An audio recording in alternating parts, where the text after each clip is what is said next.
आजचा दिवस अगदी खास आहे, कारण मी आज अशा ठिकाणी आलोय जो परिसर मला विलक्षण मनशांती आणि आध्यात्मिक अनुभूती देत आहे.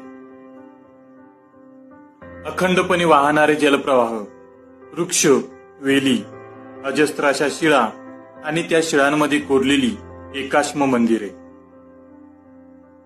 गेल्या शेकडो वर्षात कितीतरी महान तपस्वींच्या वास्तव्याने ही जागा पवित्र झाली आहे. होय, मी आहे पळसंबे येथील रामलिंगमध्ये.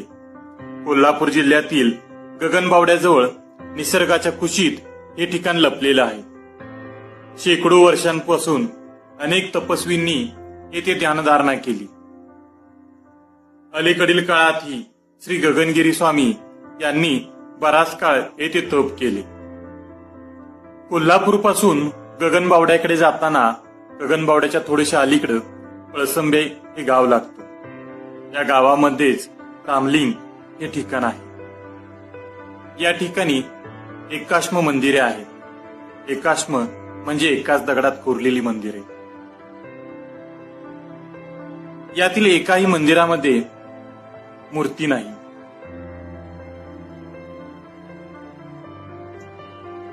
या लेण्यांमध्ये सुरुवातीच्या काही ठिकाणी 18 देवकोष्ठे आहेत. यामध्ये अनेक शिवलिंगे आहेत. या लेण्यांमध्ये एके ठिकाणी शिवलिंग स्थापन करण्यात आले आहे. स्थानिक लोक याला रामलिंग म्हणतात. आणि दगड